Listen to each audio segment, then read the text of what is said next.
Six-player stuff they did. You notice that there's a lack of Fallen, but we, through our like ambient combatants and our environmental storytelling, you'll know a little bit more about what has happened there, how Maya's come in and pushed them all out. You'll see some of them trying to fight back to get in because they think that's their land, right? And as a player, you're trying to go in there and play in a similar way that you might find like Overthrow, where we took a lot of inspiration from. So you get to choose how you want to fill that progress bar. Do you want to finish a bunch of encounters that are randomly generated, which adds to a bunch of replayability? You can progress by finding hidden chests or defeating roaming high-value targets. There's collectibles in there as well, all without like a timer, so you and your fire team can strategize and take their time to go through the area. Awesome. And then once you've completed the area, unlike Overthrow, you move to the next area by way of ship that you'll see on the screen. Stellar.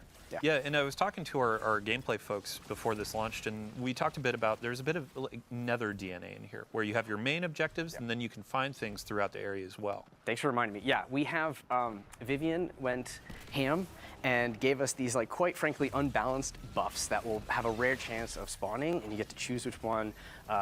One example is that you will, if you choose it, you'll just be radiant and what's the other? Radiant and amplified. Thank you. Yeah, just the whole time. So, yeah, have fun choosing between these crazy buffs and using them to finish the activity. Okay, awesome. And when we're talking about collectibles, I'll be interested to see how it goes. Too, Absolutely. For We're me, continuing in this activity, once all the bugs the path have forward happened.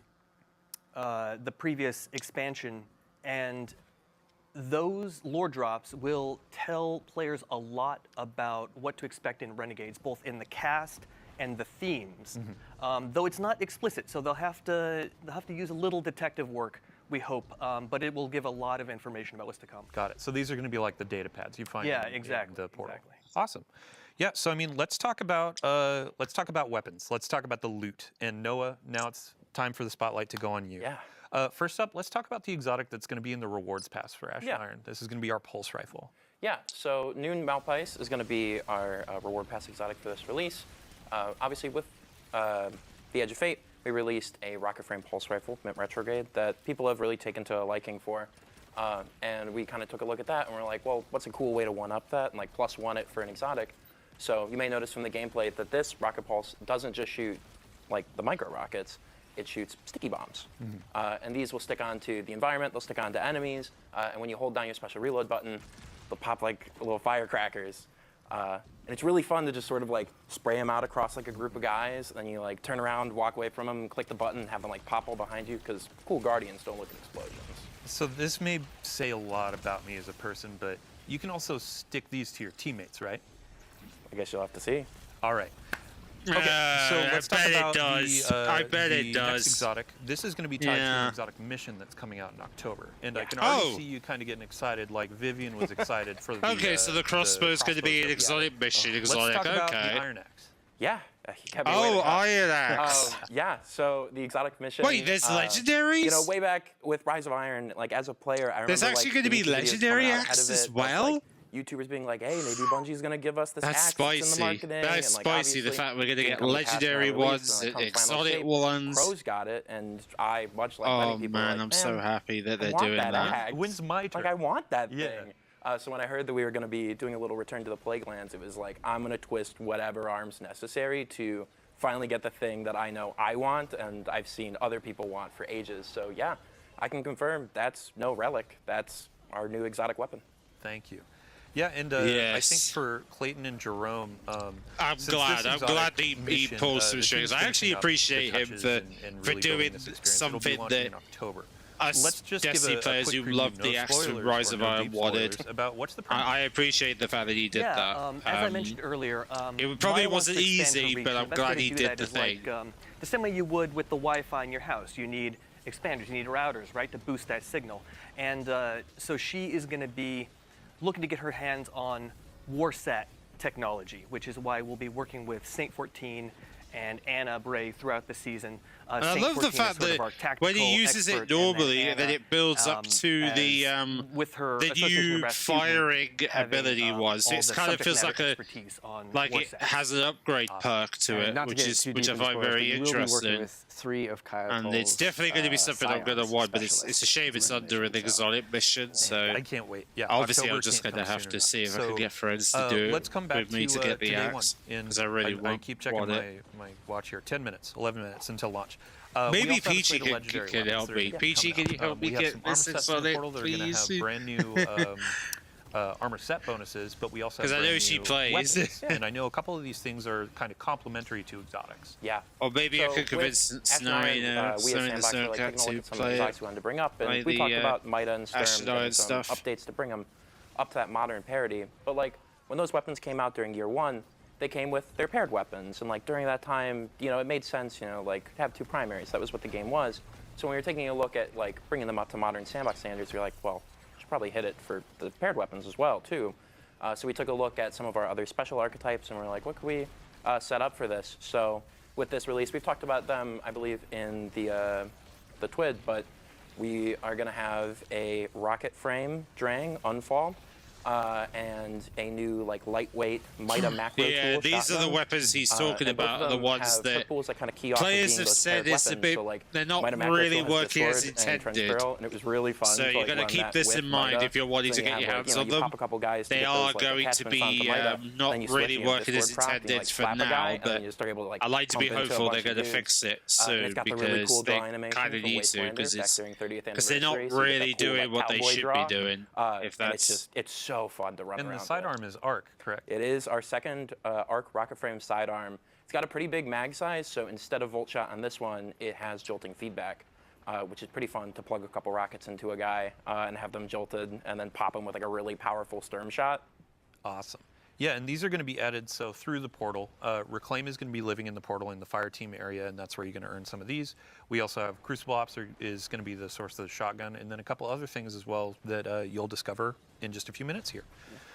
So let's move on. Our last conversation, or our last topic of the day, is going to be around events, our recurring events. And the first thing that kicks off is actually a new one to celebrate Reclaim. And Clayton, what are we going to be doing today? Yeah, we're launching with New Territories Reclaim. It's a new standard event that will highlight new activity. And so we do that with our daily challenges, weekly challenges, or it's for a week, so one weekly challenge, and then it has its own reward track and an event home that you can launch the activity from as well. Awesome. And then I believe it's next week, we also have Iron Banner coming back. That's right. So is that also going to have an event home? Yes, it'll have an event home.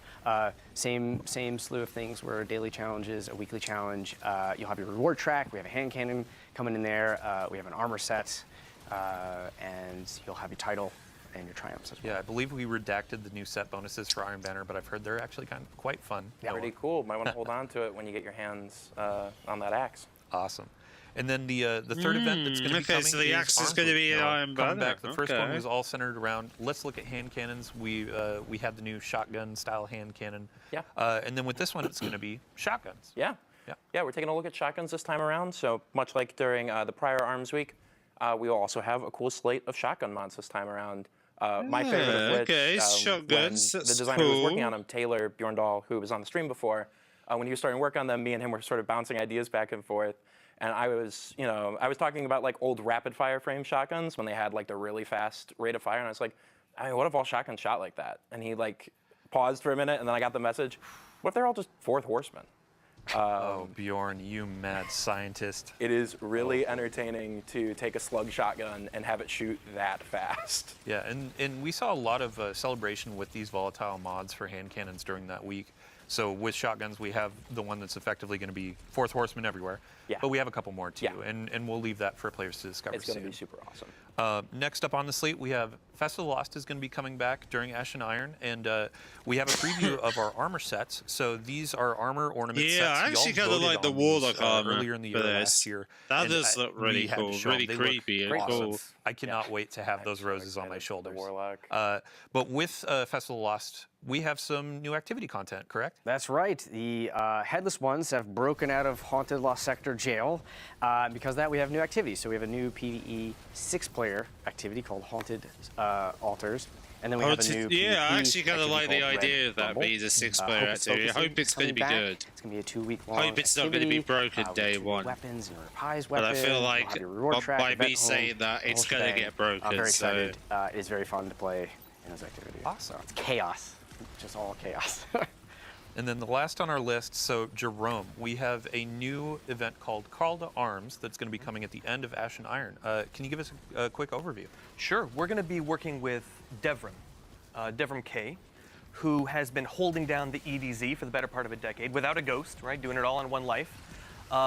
And he'll be taking some much-deserved R&R in the tower and being our liaison to the foundries. We have to remember that most of the guns that the Guardian fires are designed and produced in the last city. Of course, we know that they're actually designed and produced here with the sandbox team. What do you mean? Cassoid's in-house. That's right, Mr. Cassoid, right here. So we will be working with Devrim to stress test the latest and greatest in gear from the foundries and the Guardians that can push their gear the furthest and get the most out of it will reap the greatest reward. So there's a competitive aspect to it as well. Awesome. Yeah, I mean, when we're talking about this competitive aspect, the Call to Arms is going to be a ton of rewards, legendaries, some cosmetics for anyone to earn, but then we have kind of some cosmetics at the top for our hardcore, so to speak, to really earn. And Clayton, I think you were talking about a helmet? Yeah, we have a helmet ornament. It is fantastic looking. When you equip it, if you're in that top earner, you will have this like tail of flames coming from you. And much like the trial glows, these flames signify that you are a top competitor in this. So when I load into the tower, I'm going to see this guy with a giant fiery mohawk. Yeah. I know, okay, they were top of Call to Arms. Impressed and scared at the same time. But then we have some cosmetics, like I said, for just general players. I too. will say though, Rise of Iron, ornament for the Ash and Pulse Iron, Rifle I and do reward track, believe and a bunch is of other going things to earn, too. We have daily login rewards as well. And we have vouchers that will actually help set you up for once they've the sorted out the bugs, I like to be hopeful things are going to look good. Overview. We will definitely have more information in the Twit about this new event. And as we're going through Ash and Iron, we'll have an update before each of these events to give you a quick a recap of what we've been talking about today. So just to end it up as well, we have a brand new crossbow that's going to be coming in. So our first crossbow was introduced through raids. And this one is going to be through our events. To start, it's going to be a low drop chance from any of the events that we just covered. And then in Call to Arms, you can focus this thing to really hammer on getting those rolls. And Noah, what's the damage type on this? Yeah, so you might have seen it in the gameplay. It's going to be a stasis crossbow. And obviously, with a stasis weapon comes stasis perks. And I'm very happy to say that it does have chill clip, and it in fact does freeze in 2 shots. And oh my god, there's such like a fun play pattern of like you pop a guy twice with it, they freeze, and then if you have serrated bolts, you run up and you pull them out of him, and the serrated bolts do damage and cause him to pop. So you just like put him in a major, and you cause him to explode and hit all the dudes around him. And it was an oddly fun play pattern of just running around and blasting people that I got quite a few giggles out of in playtests. I can't wait. So again, to say it, today with our New Territories event, you can get this to drop. It will be a low drop chance, but over the course of the rest of the season with each event, more chances, and then Call to Arms, you can focus it along with other gear and really go hard for the role you want. And it has a hull foil. And a hull foil in Call to Arms as well. So that brings us to the end of our show. So thank you all for joining us on the couch. Thank you all for joining us at home. We hope you enjoyed the Vidoc. The Renegades pre-orders are live now, and as we said at the top of the show, we have some new pre-order incentives that also apply to the Year of Prophecy folks that purchase that edition. A new legendary ship, a new legendary emblem, and then, yeah, in 3 minutes here, we have Ash and Iron launching. So thanks for coming in. Hope you enjoy the rewards. We'll have more details on our quality of life updates over the next few weeks and a roadmap coming soon. So thank you, thank you, thank you. Can't thank you enough. And if you want to stick around, we're going to be handing off the stream to Mactix. Good friend. He's great at Destiny. Sometimes I do question his PvP prowess, but love the guy. So thanks for joining. Have a good day. Wraps up the Renegade reveal. So let me know in the comment section what you make of Renegade, the new expansion, or the Star Wars themed expansion we're going to get in December. As I said, Ash and Iron, it's currently broken as we speak. So hopefully they will sort all those issues out over the next few weeks, maybe. I don't know. Maybe I like to be hopeful. Something will be fixed soon, because it is annoying that we see a launch of a major update that brings back the Plague Lands, and it's already broken, and the event, everybody hates the activity center. Well, there's people that hate the activity right now. There's been a lot of anger within the player base. We'll see how Bungie responds to all this, because they're going to have to respond to it eventually, considering everybody's upset with it. I honestly think the best change they could do with it is just make it a 6-player activity, like they're doing with Festival. Why don't you just do that, and then you get it done sooner? I think that would have helped people. Yeah, I think that would deviate a lot of the issues, in my opinion, because I understand that, I mean, for some of these players, they're not going to want to play with friends because of the way the system's built. So maybe when they've sorted that problem out, then people will be interested in playing Ash and Iron stuff. You know what I mean? So yeah, maybe that's why nobody wants to play, because I don't know, maybe people are looking at this update and the Edge of Fate and saying, "Nah, I'd rather wait till you've actually sorted out your problems." Sorted out all the issues, and then we can finally have a conversation about how we're going to fix the Destiny franchise. Maybe even give us a Destiny 3, because I think Destiny 3 I still believe is going to be hopefully the answer to a lot of the system problems that the game's been having this year. I think. And honestly, I think a lot of people, there's been comments that I've seen on videos that said Bungie is making everything they can to make you want to quit the game. They obviously want this. It's kind of interesting that people there. You've got players within that who used to be Destiny fans, are even calling this out, that Bungie clearly wants us to stop playing the game so they can make Destiny free. That's what they want to do. If that's the case, then why don't you just say that in the tweet instead of just pretending that that's what you want? Yeah, I just think it would have made much more sense if they had a sit-down conversation with us and say, hey, look, we're going to narrow down the Destiny 2 updates. We want to make like the next big Destiny thing. I honestly think that's the answer to all the problems at this rate, because it's just really silly. Everything's just been ridiculous over the last few months. But hey, I'm going to be hopeful that things will resolve themselves with Ash and Iron, so I can finally start playing, because I think that would be really helpful.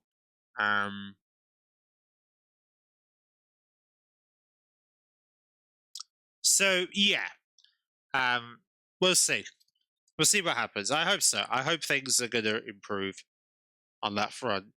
But anyway, thanks for watching, and I will see you guys in my next reaction video. So I'll catch you then. Which, by the way, will be the Nintendo Direct on Friday, where I'm actually going to be joined by one of my new friends. One of my new friends who's joined the community, aka Jody, aka Little Moon Gaming, who's going to join me in checking out the Nintendo Direct. And in fact, I might actually see if any other friends of mine want to watch the Nintendo Direct with me on Discord, so we could react to that on YouTube. So then that way it doesn't feel like it's just me talking. But anyway, I'll get you in that reaction video this weekend, so I'll see you then.